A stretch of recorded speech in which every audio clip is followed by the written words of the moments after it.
Welcome to Purbright Files, uncovering truths behind every mystery. The summer fete of St. Mildred's Parish was the sort of event that villagers in Little Dering marked on their calendars months in advance. It was not merely an occasion for raffles, sponge cakes and the brass band to stumble cheerfully through hymns.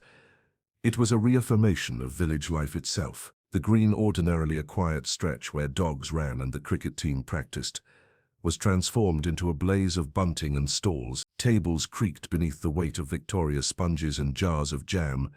Children darted between hoops and coconuts, and the vicar beamed with the contentment of a man whose flock was happily united in the pursuit of merriment. Miss Jane Marple sat in her wicker chair by the flower arrangement stall, her delicate hands folded over her lap, a glass of weak lemonade set beside her. Her soft blue eyes watched everything with the gentle curiosity of someone who found humanity's little dramas infinitely instructive. To anyone glancing her way, she looked merely a pleasant elderly spinster, no more remarkable than the faded bunting fluttering above her. But in truth, she was taking in every gesture, every whispered aside, and every peculiarity of expression with the silent acuity of a hawk. It was a lively fete. Mrs. Price Ridley held forth on the virtues of her sponge cake with thinly disguised competitiveness. Bantry's roses drew admiring sighs, though Miss Marple suspected some of the admiration owed less to horticulture and more to the opportunity it afforded certain gentlemen to flatter Mrs. Bantry. At the treasurer's stall, Mr. Godfrey was fussing with his ledger, checking his watch in a manner that suggested his mind was more on figures than festivity.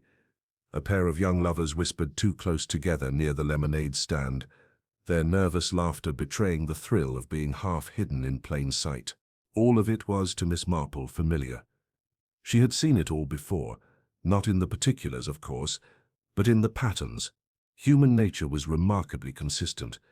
The setting might change, but the little dramas repeated themselves endlessly, whether in a grand drawing room or at a village fete. She watched, she listened, and she thought. This year's fete had one new feature that everyone spoke of: the lantern gate.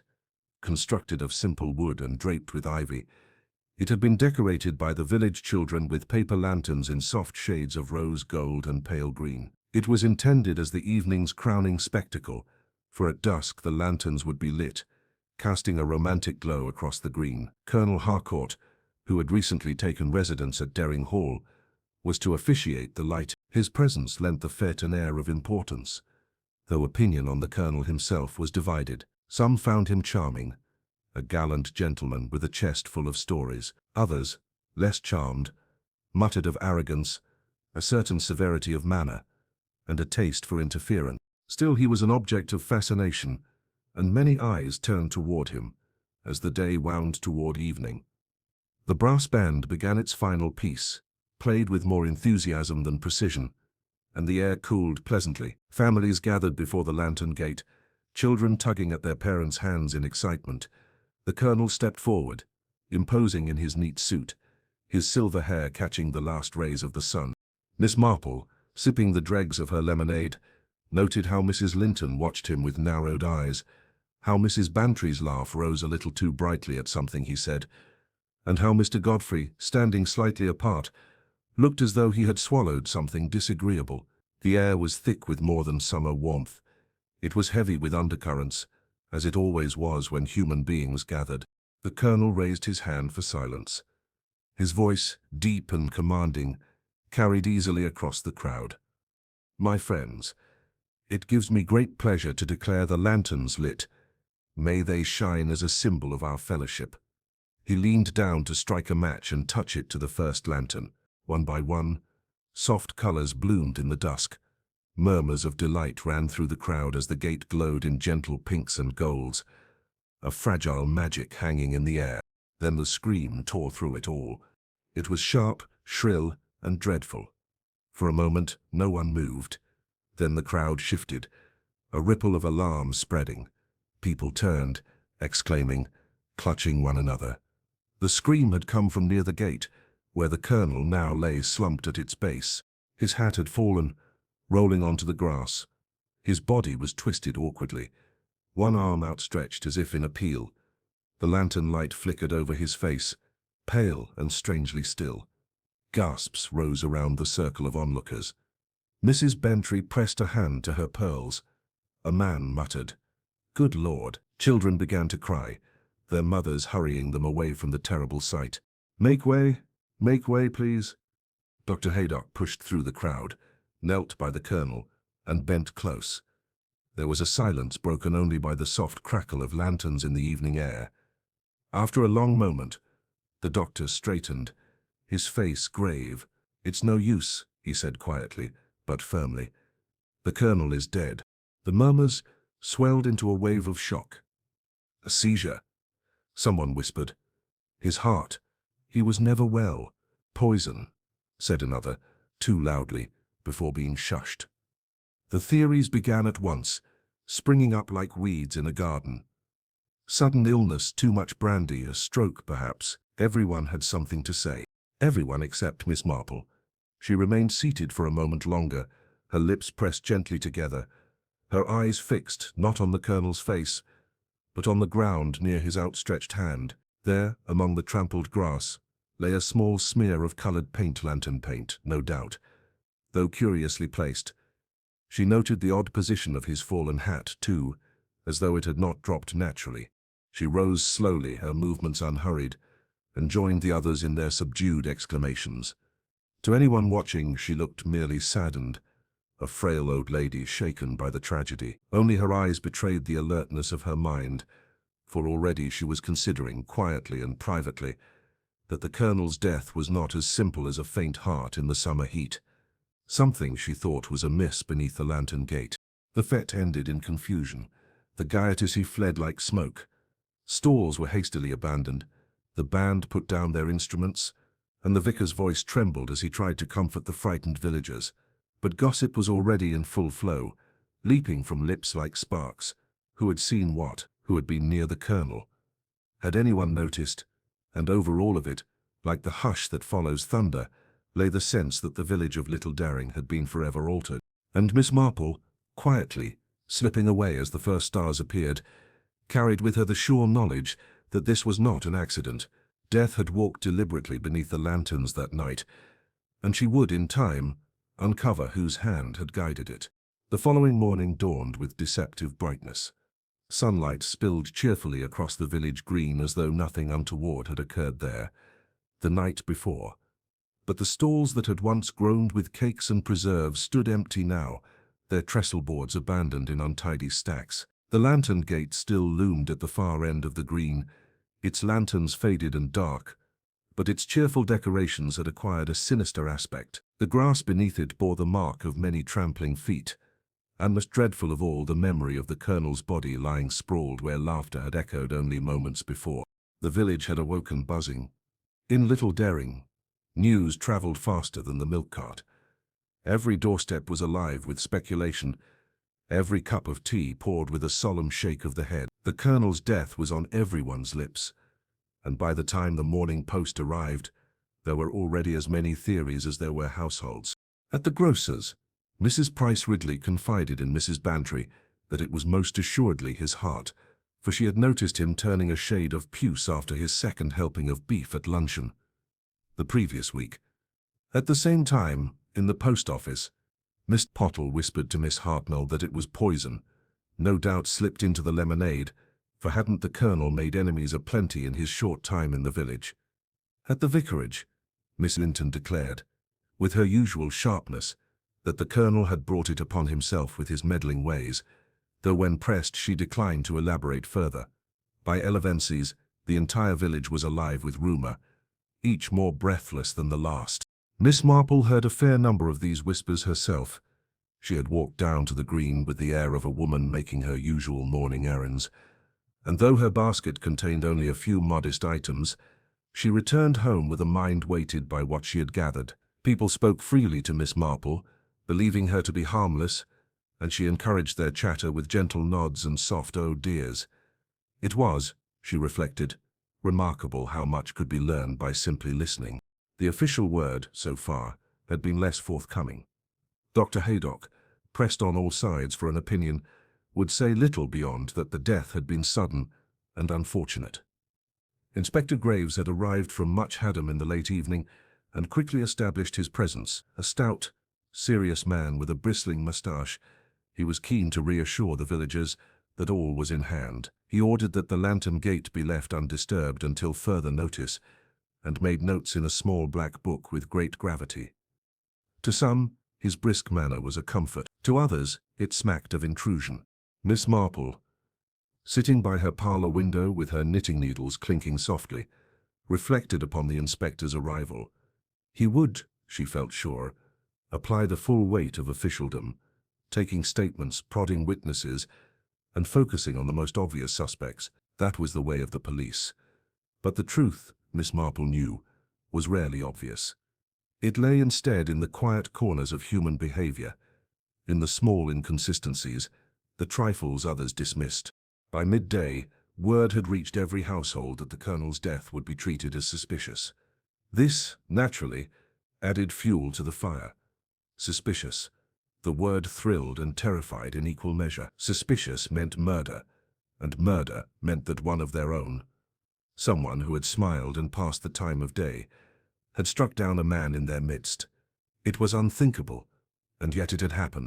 At the Blue Boar Inn, speculation grew bolder over pints of ale. Mr. Briggs, the blacksmith, was certain that Colonel Harcourt had been poisoned, though he could not say by what. Mrs. Bantry, who had stopped in to deliver eggs, confided that she had seen Miss Godfrey standing uncomfortably near the lantern gate at the very moment before the Colonel fell. The innkeeper's wife, polishing glasses behind the counter, lowered her voice to suggest that perhaps the Colonel's past had followed him. Had he not been a military man, with enemies in every port? Soon enough, tales of foreign spies and revenge plots swirled as freely as the beer. At the same time, more private gossip found its way into quieter corners. Mrs. Linton, known for her sharp tongue, hinted to Mrs. Price Ridley that the Colonel had not been entirely proper in his attentions to certain ladies. Price Ridley, for her part, thought it most improper to repeat such things aloud, though she repeated them all the same. There were mutterings of debts left unpaid, of harsh words spoken at committee meetings, of resentment stirred by the Colonel's brusque manner. Through it all, Miss Marple remained quietly attentive. She heard, for instance, that Mr. Godfrey, the parish treasurer, had grown noticeably pale when the inspector asked about the Fed's accounts. She noticed how Miss Bantry spoke with unusual haste when asked to recall the Colonel's final moments, and how Mrs. Linton bristled whenever his name was mentioned. None of these things were proof, of course, but together they painted a picture of a man whose presence had unsettled more lives than one might think. Late that afternoon, Miss Marple received a polite visit from Inspector Graves himself. He found her in her neat sitting room, surrounded by her knitting and the scent of lavender polish. He explained, with official courtesy, that he was taking statements from everyone present at the fete. Would Miss Marple be so kind as to share her recollections? Miss Marple complied readily.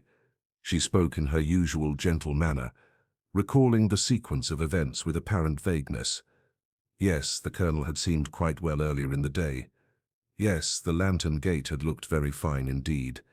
Yes, she had heard the scream and seen the poor man lying there. She answered questions with the calm, fluttering air of one who never quite sees the significance of what she has observed.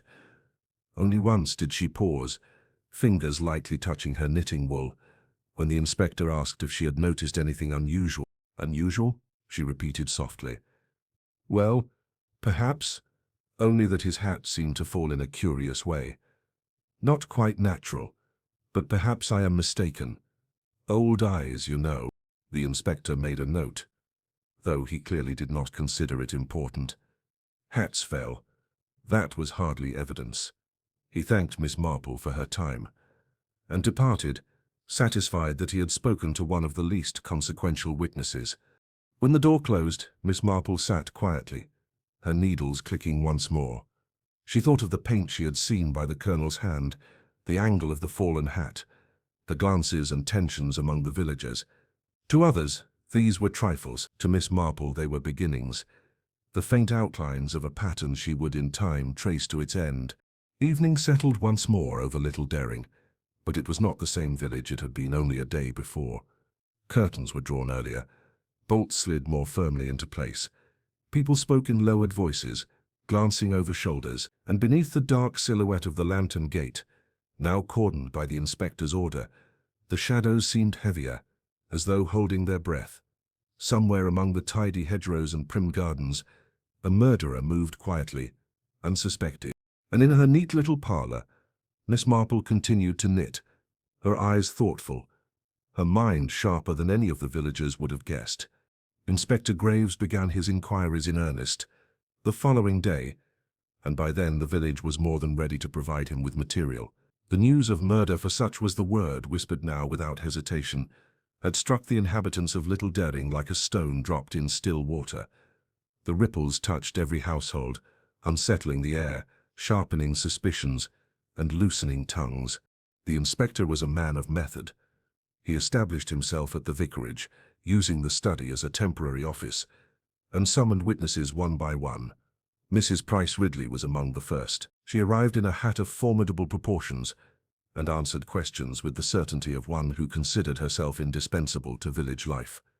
She was convinced that the colonel had died of overindulgence, perhaps exacerbated by heat, yet when pressed she admitted she had seen him in animated conversation with Mr. Godfrey not half an hour before his collapse, and that their expressions had been less than cordial.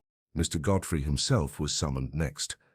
The parish treasurer entered stiffly, his lips compressed, his eyes darting about the room with something that was not quite fear, but certainly not composure. He explained, rather defensively, that his conversation with the colonel had concerned the fête's finances, specifically the cost of the lantern gate. The colonel, he said, had insisted upon extravagance, while he himself had been urging economy. It was a difference of opinion. No, he had wished the colonel no ill. Yet Inspector Graves noted the perspiration on the man's brow and the nervous clutch of his hands. Mrs. Bantry was interviewed later in the afternoon. She was flustered, breathless, and inclined to dramatics. She declared that she had been admiring the lanterns at the precise moment the scream was heard, and so could say nothing of what had occurred before. But she was quick to mention that the colonel had been seen paying particular attention to Mrs. Linton in recent weeks. Mrs. Bantry, who was no stranger to jealousy herself, hinted broadly that the attention had not been entirely welcome. And so it went, one villager after another, each testimony adding fragments but never a whole. The inspector listened gravely, made his notes, and formed what he considered a sensible picture. The colonel, he decided, had made enemies. His manner, brusque and commanding, had rubbed more than one person the wrong way. There had been quarrels over money, over committee decisions, over matters of social propriety. Any of these resentments might have ripened into something darker. By evening, Inspector Graves had fixed his eye most firmly upon Mr. Godfrey. The man's unease, coupled with his financial disputes with the colonel, seemed to offer both motive and opportunity. Poison, the inspector reasoned, might have been introduced into the colonel's glass of lemonade at the fête. Mr. Godfrey, with his access to the treasurer's accounts and the refreshment funds, had ample occasion. The theory was tidy, appealingly so. Miss Marple, who had been invited to the vicarage for tea that same evening, listened to the inspector's reasoning with polite attention. She sipped her cup, murmured her agreement at the appropriate points, and allowed her eyes to wander about the vicarage drawing-room. She seemed, to all appearances, an elderly lady more interested in the embroidery on the cushion beside her than in matters of detection. Yet when the inspector pressed her opinion, she tilted her head gently. "It is a very sound theory," she said, her voice soft. "And yet, if I may, it does remind me a little of poor Mr. Jenkins of Much Benham, who was accused of poisoning his neighbour's dog. Everyone thought it must be him. He had quarrelled with the neighbour, and the dog had eaten from a dish placed by his gate. And yet it turned out to be the vicar's housemaid, who had put down rat poison rather carelessly. Appearances, I have often noticed, can be quite misleading." The inspector, though respectful, gave a small smile. He had heard such meandering anecdotes before. He made a note, not of the story, but of Miss Marple's presence. To him she was a harmless old lady, fond of digressions. Miss Marple, however, was far from harmless. As she sat in the vicarage, she recalled the expression on Mr. Godfrey's face, but she also recalled something else. The way Mrs. Linton had stiffened when the colonel's name was mentioned, the almost theatrical manner in which Mrs. Bantry had described her innocence, and, most of all, the curious detail of the Colonel's fallen hat. Hats did not fall at odd angles, unless disturbed, and then there had been the smear of lantern paint on the grass, quite out of place. Returning home, she passed through the village at dusk. She observed how people lingered on doorsteps, eager for gossip yet wary of being thought too eager. She saw Mrs. Linton closing her shutters firmly, as though against prying eyes. She noticed young Tommy Briggs scurrying along with a parcel, far later than was his habit, and wondered mildly what errand could occupy him at such an hour. She filed these trifles away in her mind, as she always did, for it was in trifles that truth most often revealed itself. That night, the village seemed restless. Dogs barked more than usual, and lights burned late behind lace curtains. In the Blue Boar, voices rose in argument about whether Mr. Godfrey should already be arrested. At the vicarage, the inspector polished his notes, convinced he was closing in on his man, and in her quiet sitting room, Miss Marple set aside her knitting and gazed thoughtfully into the fire. The Colonel's death, she reflected, was not the work of chance. It had been deliberate, and deliberate acts were always rooted in motive. Money was one motive, certainly, but human nature was rarely so simple. More often it was pride, jealousy, love, or fear that drove people to desperate ends. And in Little Dering, with its neat cottages and well-tended gardens, such emotions simmered just as fiercely as anywhere else. Miss Marple folded her hands and leaned back. She could not yet see the whole picture, but she felt sure of one thing. The inspector's tidy theory was too neat. Life, she knew from long observation, was never tidy. It was messy, illogical, and endlessly surprising, and somewhere among the gossip, the half-truths, and the nervous glances, lay the thread she needed. She would wait, she would listen, and in time the murderer would reveal themselves, not through some grand clue, but through the smallest of betrayals. The fourth day after the fate brought with it a charged stillness to the village. Life continued outwardly as usual. Milk delivered, gardens tended, the church bell sounding the hour, but beneath the surface every conversation circled back to the same subject. Suspicion had settled like a mist over Little Dering, and it clung to Mr. Godfrey more heavily than to any other. The inspector, satisfied with his progress, wasted no time in consolidating the theory. He spoke of opportunity, motive, and demeanor, all pointing conveniently to the parish treasurer. Godfrey had quarrelled with the Colonel, had access to the refreshments, and had been seen near the lantern gate shortly before the collapse. To the inspector it seemed an open and shut case. He hinted to several villagers that an arrest might be imminent, a hint that spread with all the speed of fire on dry grass. By mid-morning Mr. Godfrey could scarcely walk down the high street without feeling eyes upon him. Neighbours who had once nodded amiably now looked away, while others whispered behind gloved hands. He carried himself stiffly, but the tremor in his fingers betrayed him. At the post office, Miss Hartnell remarked in a carrying voice that one never truly knew people, did one? At the grocer's, Mrs. Price Ridley declared it a disgrace that the treasurer of the parish should stoop to murder over money. And at the Blue Boar the talk was even less kind, with some already deciding the gallows would be too merciful. Miss Marple observed this with her usual composure. She encountered Mr. Godfrey by the churchyard gate, his face pale and pinched, his hat tugged low as though to shield him from scrutiny. He started when she greeted him with her gentle courtesy, then gave a strained smile. "You're one of the few who still speaks to me." "Miss Marple," he said bitterly. "My dear Mr. Godfrey," she replied softly, "one should never be too quick to judge. People are very apt to settle upon the most convenient explanation, and convenient explanations, in my experience, are so very often the wrong ones." He gave a humorless laugh and muttered something about the cruelty of gossip before hurrying away. Miss Marple watched him go, her expression thoughtful. She did not think Mr. Godfrey a murderer. His unease was real, yes, but it had the flavor of a man cowed by accusation rather than guilty conscience. Fear of scandal could account for his pallor as easily as fear of justice. Meanwhile, other undercurrents stirred. Mrs. Linton, whose sharp words about the Colonel had already attracted attention, became the subject of renewed whispers. It was said, though by whom it was difficult to trace, that the colonel had been paying her unwelcome attentions. Some hinted at impropriety, others at veiled threats. Mrs. Linton herself responded with indignation, insisting that she had been nothing but civil to the man and resented the insinuations. Yet her defensiveness, rather than clearing her, seemed only to deepen the gossip. Mrs. Bantry, too, came under casual scrutiny, though more for the dramatic tone with which she told and retold the story of the colonel's fall. She embroidered her account with little details, the flutter of lantern light, the precise pitch of the scream that changed with each retelling. "It is most curious," Miss Marple remarked to herself one afternoon, after hearing Mrs. Bantry's latest version in the grocer's. "People do so often embroider the truth without meaning to, and sometimes, quite without knowing, they reveal more than they intend." The inspector, however, had little patience for such subtleties. He visited Miss Marple once more, declaring with confidence that the case was as good as solved.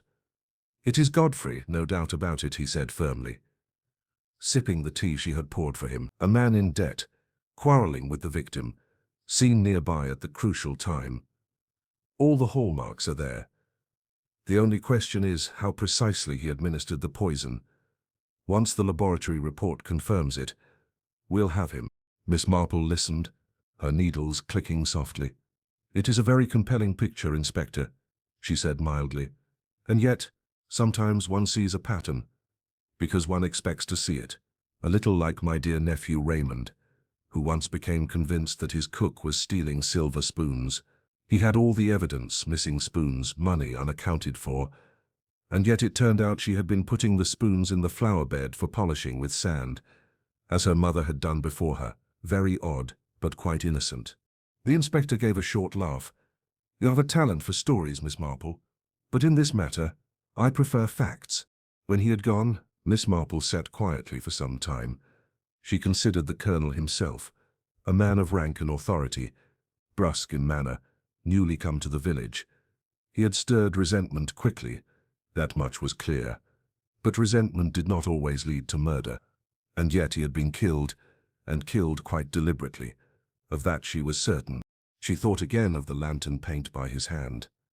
Such a trifle, dismissed by all, yet in her mind it loomed larger with each recollection. She thought of his hat, fallen oddly, and of Mrs. Linton's tightened lips, and of the way Mrs. Bantry's tales grew more elaborate with each telling. She thought, too, of Mr. Godfrey's misery, so unconvincing as the face of guilt and yet so convincing as the face of a man trapped in the coils of rumor. That evening, as the church bell tolled 6, Miss Marple took a slow walk across the green. The lantern gate still stood under the inspector's order, its paper lanterns sagging now in the damp air. She paused beside it, her hand brushing the rough wood, her eyes scanning the ground where the colonel had fallen. Nothing obvious presented itself, yet her sense of unease deepened. She had learned long ago that truth often lay not in what was visible, but in what was missing. A sound startled her, a footstep on the gravel path. She turned to see Mrs. Linton approaching, her expression taut. "A dreadful business, Miss Marple," she said quickly, as though to forestall any remark. "One hopes it will soon be resolved." "Yes, indeed," Miss Marple replied gently. "It must be such a trial for poor Mr. Godfrey. But I suppose justice must have its way." Mrs. Linton gave a short, sharp nod. "Quite so. Justice." Her eyes flickered, just for a moment before she turned and walked briskly on. Miss Marple watched her retreating figure, her brows drawing together ever so slightly. That flicker of something like fear or anger, or perhaps both, was most curious. Very curious indeed. And so, while the inspector built his case against Mr. Godfrey and the village, settled into the comfort of a simple explanation, Miss Marple remained quietly unconvinced. She knew, with the certainty that came of long observation, that human beings were far too complicated for tidy solutions. There were still secrets unspoken, motives half hidden, and somewhere behind them the truth waited, patient and implacable, to be seen. The morning dawned grey and damp, a thin mist drifting across the village green. The fate bunting had long since been taken down, but the lantern gate remained, its wood darkened by dew, the paper lanterns sagging in tatters. Children were warned away from playing near it, and yet they lingered at a distance, whispering in hushed tones about the spot where Colonel Hargraves had fallen. Miss Marple walked past on her way to the grocer's, her step steady, her knitting bag looped over her arm. She paused, just briefly, to look again at the gate. To most it was no more than a shabby reminder of a grim day, but to her it was the stage upon which every detail of the crime still played itself out, and it was the small details that mattered. Her eyes rested on the wood where the Colonel's hand had been found, streaked faintly with red lantern paint. She remembered the inspector dismissing it as an irrelevance, a mere accident of place. Yet Miss Marple thought otherwise. Men like Colonel Hargraves did not reach to steady themselves without cause, and if he had touched the lantern pole, why had his hand fallen in so unnatural a way, as though directed rather than instinctive? Later, at the grocer's, she overheard a lively conversation between Mrs. Price Ridley and Miss Hartnell. They spoke in great detail about the Colonel's hat, how it had been found some feet from his body, how oddly it had landed. "Blown by the wind, I dare say," declared Miss Hartnell, with all the authority of one who had not been present at the scene. "Or perhaps he knocked it off in his fall." Mrs. Price Ridley pursed her lips. "It struck me as peculiar.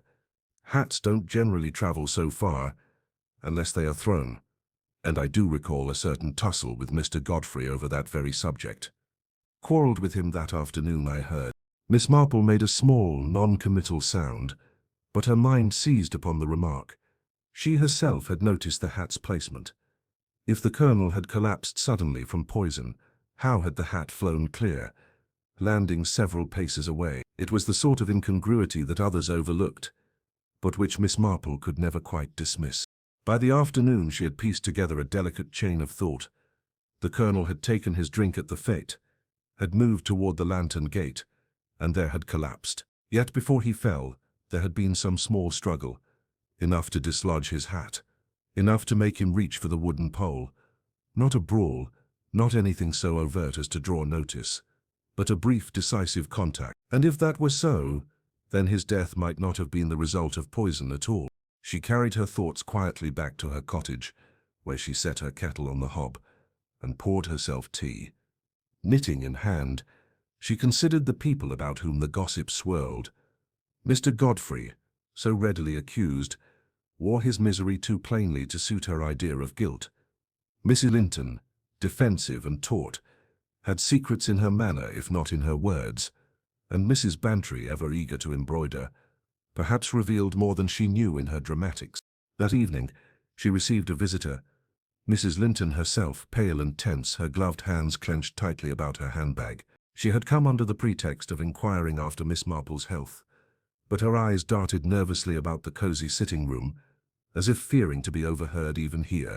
"It's dreadful, Miss Marple," she burst out at last, "the way the inspector is pressing poor Mr. Godfrey.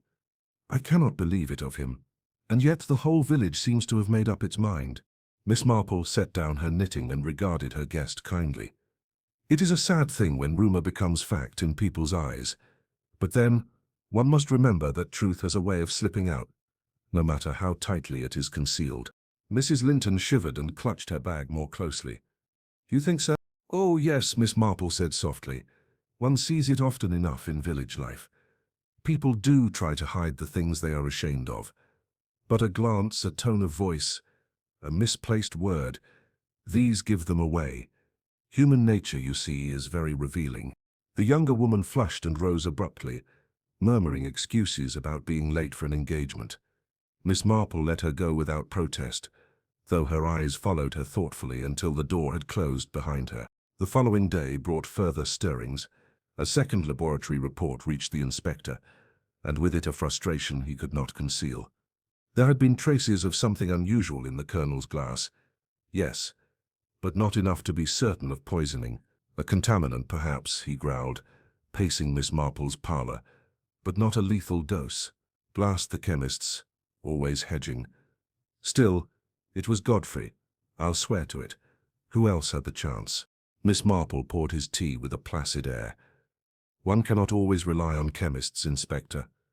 Sometimes a hand upon a shoulder, a sudden push, can be more decisive than the strongest poison." He stared at her, frowning. "A push?" "Why, yes," she said mildly. "You recall the Colonel's hat? Found at such a curious distance." And his hand on the gatepost, as though he had been steadied there. One wonders whether he was not so much poisoned as guided. Just so, you see, a very slight movement at the wrong moment can be terribly effective. The inspector snorted. "You mean to say someone laid hands on him in broad daylight, with half the village watching? Absurd." "Not absurd at all," Miss Marple replied calmly. "People are very unobservant, Inspector. They see only what they expect to see. A friendly pat on the back, perhaps, or the brushing away of a speck of dust. Nothing alarming at all until the man is suddenly on the ground." The inspector muttered but said no more. Yet Miss Marple could tell her words had unsettled him. That evening she walked once again to the lantern gate, lingering as the sun slipped low. She traced the rough wood with her fingers, recalling the smear of paint, the toppled hat, the startled cries. Slowly, the shape of the truth was beginning to emerge, not yet clear, not yet certain, but with edges sharp enough to cut. She stood a long while in the fading light, her face calm, her eyes intent. For she knew, as surely as she had ever known anything, that the Colonel's death had not been the simple act of poison it appeared. It had been something quieter, subtler, more deliberate. And if that were true, then the guilty party had played a dangerous game indeed. And Miss Marple, in the village of Little Dering, ordinarily so composed and orderly, began to reveal the undercurrents that had long flowed quietly beneath its prime surfaces. As the days passed, the conversations no longer dwelt solely on the Colonel's death or Mr. Godfrey's presumed guilt. Instead, old grievances, petty rivalries and forgotten slights emerged like weeds pushed up through carefully tended flower beds. Even the most respectable households could not shield themselves from the sharpness of suspicion. Miss Marple moved quietly among it all, her visits to the grocer, the post office and the Blue Boar Inn providing ample opportunity to observe the smallest gestures.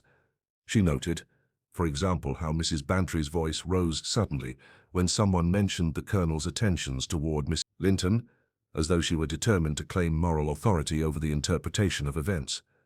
She observed Mrs. Linton herself, who now walked a little faster through the streets, avoiding the gazes of her neighbors and shutting doors with a sharp click that suggested unease. Even the village men, usually content to discuss the weather or the latest cricket match, were not immune. Briggs the blacksmith, who had seemed so blithely impartial at first, could not resist inserting a comment about the Colonel's temperament, hinting that the man's authoritarian ways had provoked resentment. Pottle, the postman, found it impossible to deliver letters without murmuring suspicions about some hidden scandal, and in these muttered observations, Miss Marple discerned a pattern that spoke less of fact and more of the texture of fear. It was in the vicarage one afternoon, during a seemingly innocuous tea, that the first hints of deeper intrigue began to surface.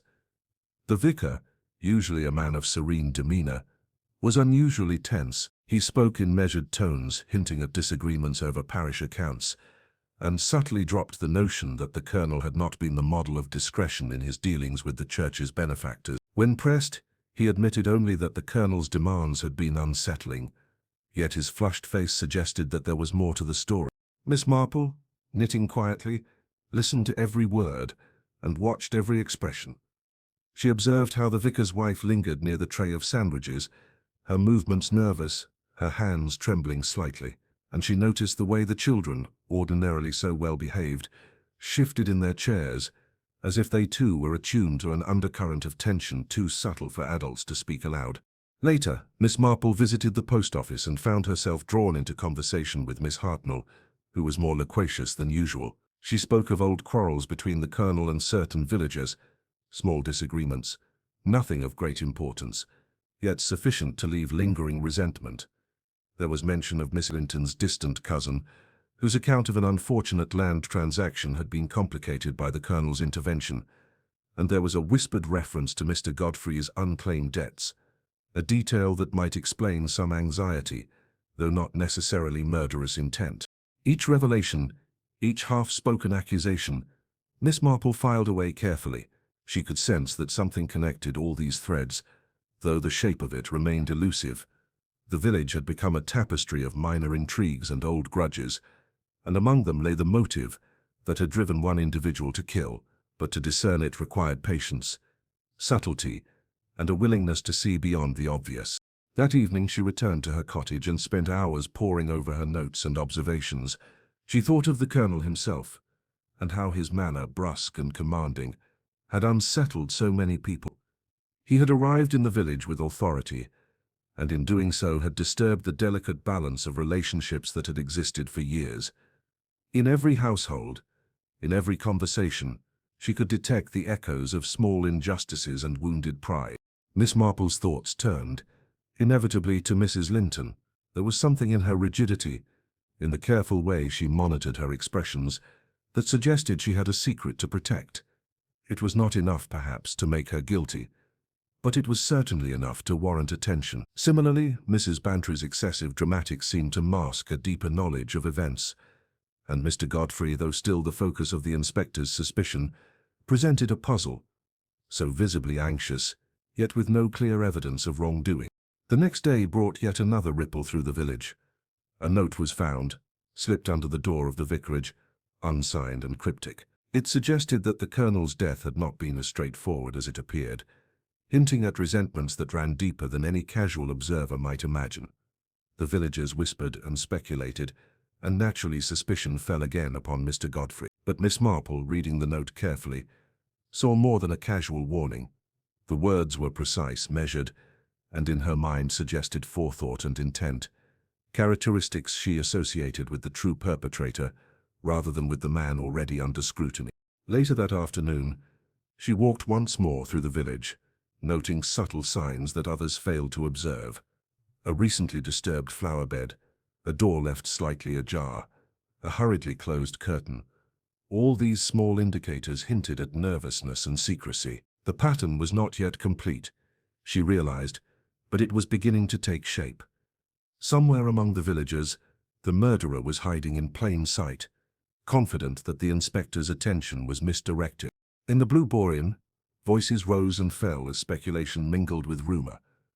Mr. Briggs, who had so confidently accused Godfrey days before, now found himself challenged by younger men who suggested alternative motives, from long-standing disputes to matters of the heart. Mrs. Bantry, seated at a corner table with her usual flair, added embellishments to her narrative, recounting the moment the colonel fell as though she had been present at every second, when in truth she had witnessed only a fragment. Miss Marple, sipping a cup of tea she had brought for herself, observed every detail, committing it to memory with quiet precision. That night, in the solitude of her sitting room, she reflected on the day's discoveries. The village, for all its calm outward appearance, was a web of hidden tensions. Pride, jealousy, old debts and grudges intertwined, creating a fertile ground for malice.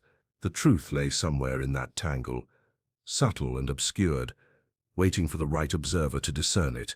Miss Marple, ever patient, knew she would find it. Every twitch of an eye, every carefully chosen word, every minor inconsistency would eventually reveal the hidden motive. The police might pursue the obvious suspect, the man whose guilt appeared most convenient, but she was confident that human nature would not deceive her for long. In Little Daring, the threads of secrecy were many, but none were strong enough to withstand the quiet scrutiny of one who had spent a lifetime observing the hearts of men and women. And so, as the night drew in and the village fell silent, Miss Marple sat by the fire, knitting by its light, her mind alive with possibilities. She knew that the truth, though hidden, was not beyond reach. Each secret, each confrontation, each subtle hint she had observed was a step closer to unraveling the mystery beneath the lantern gate, a mystery that would soon demand resolution. A gentle way was determined to play it better. Little Daring awoke to an even greater sense of unease. The village green, usually a place of gentle chatter and routine, seemed almost charged with apprehension. News had spread like wildfire. Another incident had occurred, one that made Colonel Hargraves's death seem less isolated and more ominous. A minor fire had broken out at the edge of the Blue Boar Inn, destroying a stack of hay bales used for the summer fete, and a note, scrawled hurriedly on a torn piece of paper, had been discovered pinned to the remaining doorway. The villagers were aghast, interpreting the act as a sinister warning, or worse, a deliberate continuation of whatever malevolent hand had taken the colonel's life. Inspector Graves arrived promptly, frowning as he surveyed the charred remains. "It seems the perpetrator is escalating," he muttered, kicking a sodden bale aside. "First the colonel, now this. Godfrey may not be our only suspect." Miss Marple had been walking past, her basket in hand, when she noticed the smoke curling in the morning air. She approached slowly, nodding to neighbors who whispered among themselves. From the fringes, she could observe the pattern of behavior as the villagers responded: fear, speculation, half-formed accusations. Mrs. Linton's voice trembled as she offered her conjecture. Mrs. Bantry flourished in recounting every minute detail of the fire, and Miss Rees proclaimed confidently that it was likely some old enemy of the colonel seeking revenge. Yet Miss Marple's attention rested elsewhere. She crouched near the doorway where the note had been found, her eyes tracing the uneven strokes of the handwriting. It was hurried, clearly written in haste, yet the loops and angles revealed a deliberate hand, one accustomed to controlling the outcome of every action. This was no act of random malice, she thought. It was a message, carefully constructed to frighten, mislead, and manipulate. Inside the inn, she observed the subtle gestures of those gathered. Mr. Godfrey stood apart, pale and shaking, yet his eyes flitted across the room with a keen watchfulness that suggested more awareness than guilt. Linton lingered near the bar, her hands clasped tightly, lips pressed into a thin line. Mrs. Bantry had pulled a chair to the fire and was rehearsing her story aloud, emphasizing her proximity to the scene, while hinting at the heroism she had displayed in alerting others. Miss Marple noted it all quietly, her knitting bag still looped over her arm. By mid-morning, Inspector Graves had summoned several villagers for questioning. His focus remained on Mr. Godfrey, but now he allowed for the possibility that another party had entered the drama. Yet the urgency of the new incident unsettled him. He barked orders, instructed the constables to take statements, and paced the inn with a frown, evidently irritated that the situation had become more complex. Miss Marple observed the inspector's movements with mild amusement. He was looking for the single hand that had guided events, the obvious culprit who could be held accountable, while the truth, as she knew, often lay in subtler realms. Her mind replayed the incidents of the past week: the fallen hat, the smear of paint, the nervous glances, the whispered confidences, the new fire, the threatening note, all fit a larger pattern, one that demanded an understanding of human fear, pride and secrecy, rather than mere reliance on physical evidence. Later that afternoon, she received a quiet visit from Mrs. Bantry, who was clearly agitated. "Miss Marple, you must help. It's terrible. Someone is trying to frighten us all. And to think it could be Mr. Godfrey." Her voice trailed off, but her hands wrung in anxiety. Miss Marple inclined her head gently. "My dear, you are correct to be concerned, but it is important to distinguish fear from evidence. One's imagination can embellish danger, making it appear greater than it is. Often the person we most suspect is merely the convenient target of circumstance." Mrs. Bantry's eyes widened. You don't think he's responsible for the colonel, do you?" "I do not know," Miss Marple replied softly. "But I do observe patterns, and patterns are rarely accidental. It may be that we are watching a careful manipulator at work, one who wishes to divert attention from themselves while increasing anxiety among the rest." The visitor departed, leaving Miss Marple to ponder the events of the morning. She considered the placement of the note, the style of its composition, the minor inconsistencies in the villagers' accounts of the fire. There was, she realized, a subtle psychological game being played. The perpetrator was not merely committing crimes. They were observing reactions, testing limits, and guiding suspicion toward the wrong individuals.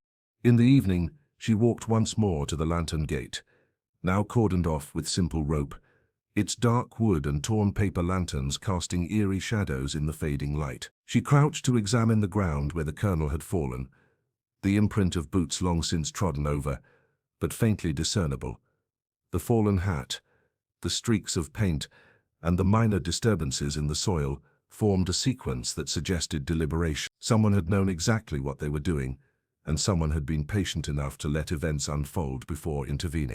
She noticed, too, the behavior of Mrs. Linton's household. Lights were left on late, curtains drawn tightly, and footsteps moved with unusual stealth. In Miss Marple's mind, these signs were subtle but meaningful. Nervousness, guilt, or fear of exposure. The distinction mattered little. What mattered was that the person she observed was aware of how others perceived them and manipulated that perception carefully. By the time she returned to her cottage, night had fallen completely, bringing with it the usual quiet that masked so much in Little Dering. She sat by the fire, eating absent-mindedly, her mind assembling the fragments of evidence, the quirks of behavior, and the tiny inconsistencies that others would dismiss. The second incident had shaken the village, but it had also revealed more than it had concealed. It showed that the true culprit was clever, deliberate, and entirely capable of manipulating appearances. And Miss Marple, with her patience, her experience, and her subtle understanding of human nature, was beginning to trace the outlines of a mind as careful and cunning as her own. She reflected on the villagers' reactions, the inspector's impatience, and the small, overlooked signs of unease. In the quiet of her sitting room, she felt a moment of satisfaction. The truth was not hidden beyond her reach. It was simply waiting for the correct alignment of observation, patience, and insight to make itself known. Somewhere, she knew, the murderer was smiling, confident in the misdirection, certain in the deception. Yet Miss Marple, gentle, patient, and relentless in her attention to human behavior, was closer than anyone suspected to unraveling it all. And the game, she realized, had entered its most critical stage. The village seemed quieter than usual that morning, though it was an uneasy quiet, thick with anticipation. The aftermath of the second incident had left Little Dering on edge. Every step along the cobbled streets, every shutter drawn against the chill, carried an air of suspicion. Even the church bell, which usually marked the hour with a comforting regularity, now tolled with a note that seemed almost somber, as though in tune with the unease that pervaded the village. Miss Marple, as always, walked slowly, her hands clasped over her knitting bag. She paused before the lantern gate, observing the sagging remnants of the torn paper lanterns, their shadows stretched thin by the early morning light. Her eyes were calm, but her mind was alert, noting the slightest disturbances in the grass, the barely perceptible footprints along the path, and the minor inconsistencies left by hurried, anxious movements. She had spent the past days quietly assembling her knowledge, connecting behavior with motive, and now felt ready to engage in a subtle psychological test of one of the key villagers. Linton had always drawn her attention, not for any overt act of wrongdoing, but for the nervous precision in her demeanor, the way her eyes darted just slightly at the wrong moment, and the careful control she exerted over her speech. Miss Marple had decided to probe, delicately, observing how she responded when presented with a scenario designed to unsettle her. It was in the post office that she enacted the first part of her plan. Miss Hartnell, bustling as always among parcels and letters, offered a glimpse of the perfect opportunity. Miss Marple, speaking casually to the postmistress, began to mention a rumor, entirely invented, about a visitor who had been seen near the lantern gate shortly before the Colonel's death. The story was innocent in itself, though tinged with enough suggestion to provoke curiosity. Mrs. Linton, coincidentally present to collect a parcel, stiffened at the mention. Her hand trembled slightly as she accepted her envelope, and for a moment her eyes met Miss Marple's. That brief contact, subtle as a twitch of an eyelid, was all Miss Marple required to note. It was not panic, not fear of harm, but a fleeting moment of unease that betrayed knowledge of events she should not have known. Miss Marple pursued the tactic further. At the vicarage later that afternoon, she spoke of Colonel Hargrave's peculiar habits, the oddities of his final moments, and the minor disturbances at the fete, the fallen hat, the streak of lantern paint. She observed Miss Linton as she absorbed these remarks. Her guest's posture stiffened imperceptibly. Her gloved hands folded a little too tightly over her lap, and her voice, when she spoke, carried a note of defensiveness that was not wholly convincing. "Such a tragedy," Mrs. Linton said, voice even almost rehearsed. "It is dreadful that someone would wish harm upon the Colonel. And yet one never knows the true character of one's neighbors, do one?" Miss Marple smiled gently. "Indeed, one never does, and sometimes those we least expect to act unwisely are quite capable of it. But one must be careful. Appearances are often misleading." The words, mild and courteous, were designed to observe rather than accuse. Yet Mrs. Linton's subtle reaction, a sharp intake of breath, a fleeting color to her cheeks, was precisely the response Miss Marple had hoped to witness. It confirmed what she had suspected. The woman was far more entwined in the truth than she had admitted. By evening, Miss Marple had taken a quiet stroll through the village, reflecting on the day's observations. She noted minor signs elsewhere: a hastily swept doorstep at the inn, a window left slightly ajar in the vicarage, a shadow flitting across a shuttered window. These, combined with Mrs. Linton's reactions, formed a pattern that suggested deliberate concealment, careful manipulation, and a subtle orchestration of events. Back at her cottage, she set her basket aside and settled into her armchair. She reviewed the chain of small actions and observations that had led her to this point. The fallen hat, the smear of paint, Mr. Godfrey's obvious distress, Mrs. Bantry's theatrics, and now Mrs. Linton's fleeting signs of unease, all pointed toward a careful, calculating mind capable of disguising malice under the guise of propriety. Miss Marple's insight was not born of hasty deduction, but of accumulated knowledge. She had learned, through years of observation in villages much like Little Dering, that human behavior could never be completely controlled, even by the most meticulous deceiver. A glance too long, a hand too stiff, a voice slightly too measured. These were the cracks through which truth inevitably seeped. Her plan for the coming days became clear. She would continue to watch, to introduce minor provocations, and to observe responses. Each interaction, each carefully constructed remark, would serve as a test of composure and knowledge. She knew the guilty party would reveal themselves, not through confession or accident, but through the subtle betrayals of behavior. And with patience, she would gather the evidence she needed to expose them. Night fell over Little Dering, casting the village in shadows that mirrored its growing unease. Miss Marple, knitting calmly by the fire, reflected that the true test had only just begun. The psychological game she had set in motion with Miss Linton, though gentle and unobtrusive, would reveal the character of the guilty mind. All she needed now was patience, the one resource she had always relied upon above all else. She considered the inspector, still convinced of Mr. Godfrey's culpability.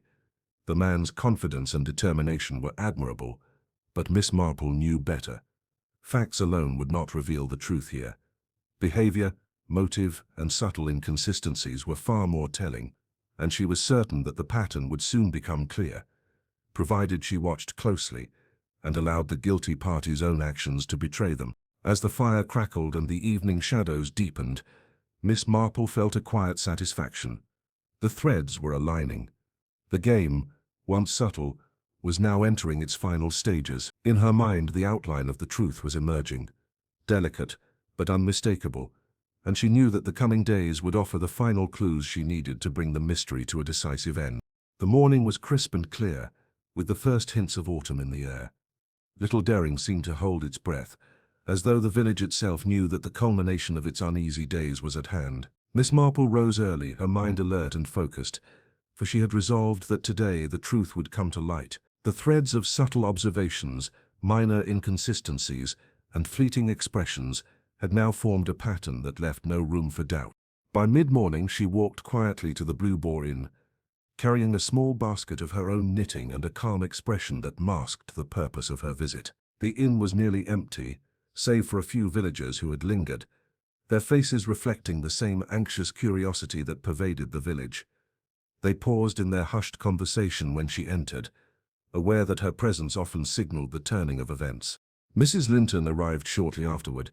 As if drawn by some invisible cue, she greeted Miss Marple politely, though her posture was rigid, her hands clasped tightly, and her eyes flicked about the room with the slightest sign of unease. Miss Marple invited her to a quiet corner, where they might speak without interruption, and the younger woman, despite an instinctive hesitancy, complied. "My dear," Miss Marple began gently, "I have been reflecting on the recent tragedies in our village. The Colonel's death, the disturbances at the fete, the fire at the inn. They are all connected, though the connections are subtle, and human nature often disguises them well. One must observe carefully to discern intent." Mrs. Linton's lips pressed together. "Yes, yes, of course," she said, though her voice carried a faint tremor.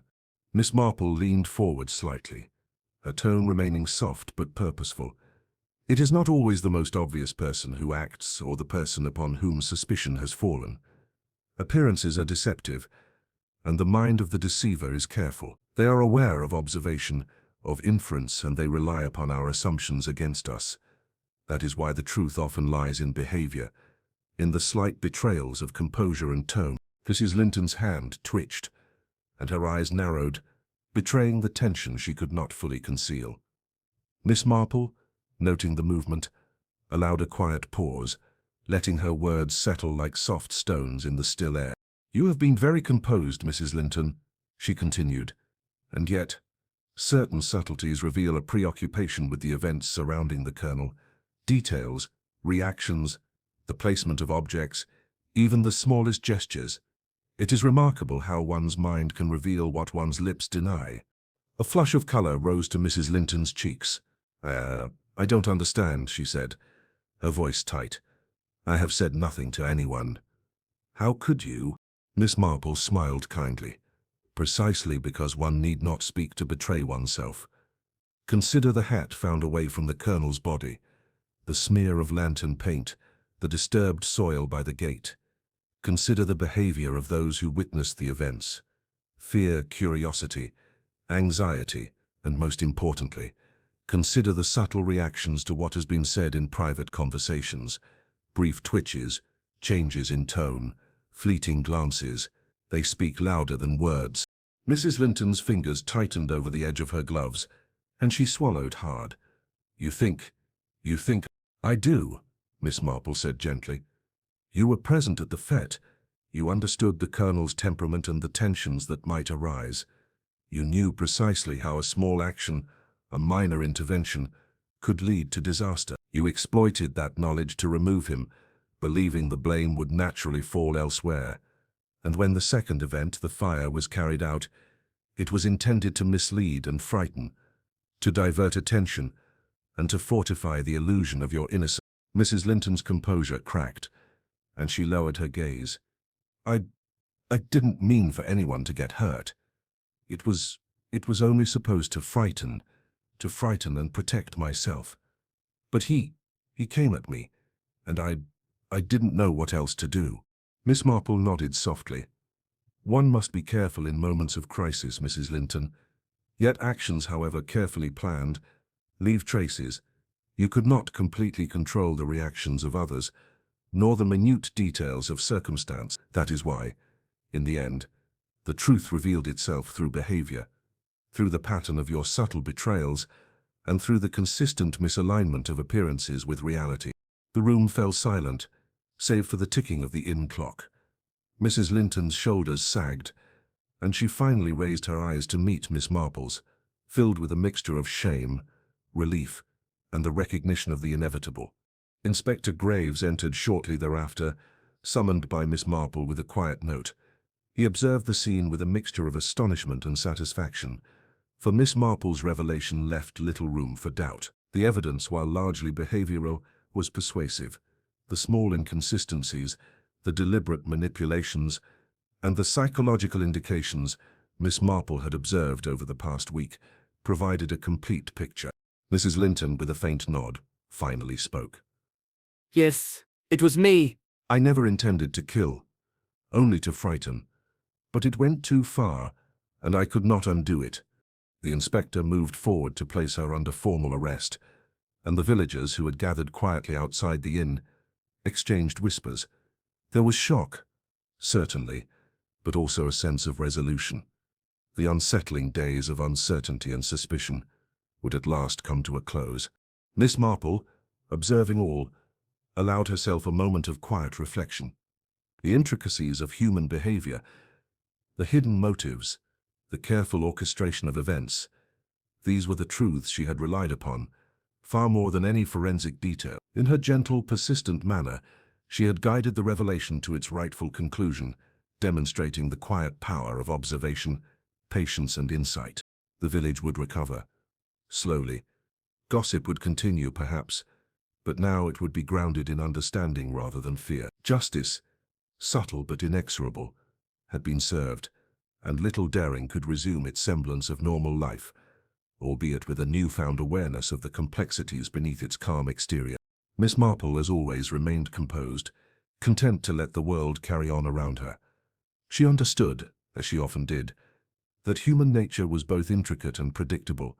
The guilty mind, clever though it might be, had left its signature in behavior, and it was through such careful observation that truth, however delayed, ultimately emerged.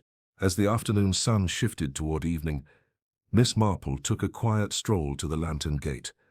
She paused for a moment, her eyes tracing the familiar outlines of the wood and torn lanterns. Justice had been done.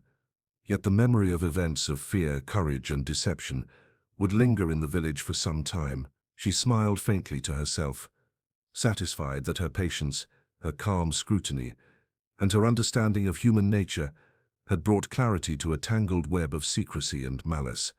The village of Little Daring would move forward, and she, ever patient, would continue to observe, knowing that in the human heart there was always more to learn, and always more to uncover. The village of Little Daring awoke to a quiet calm that seemed almost unnatural after the turbulence of the past week. The air was crisp, the hedgerows dusted with the first pale leaves of autumn, and the streets carried a sense of order restored. Villagers moved about their routines with subdued caution, yet there was a lightness now, an unspoken acknowledgement that the shadows of suspicion had lifted. Miss Marple, as always, took her morning walk slowly, her knitting bag looped over her arm, her eyes observing without appearing to do so. The lantern gate, once the stage of tragedy and fear, stood quiet and unthreatening, its torn paper lanterns swaying gently in the breeze. The ground bore faint traces of disturbance, reminders of the events that had unfolded, but no longer held the tense significance it had once carried. At the post office, conversation was measured, polite, and edged with the usual curiosity. Villagers exchanged glances and subtle nods, discussing the trial and impending imprisonment of Mrs. Linton in hushed tones. There was relief in their words, tempered by lingering awareness that even the smallest actions could ripple outward with consequences. Miss Marple, quietly knitting at the corner counter, absorbed it all with her usual serene patience. She understood that human nature was resilient, yet forever delicate, capable of both deception and redemption. The Blue Boar Inn had reopened its doors fully, and inside, the atmosphere was one of cautious normalcy.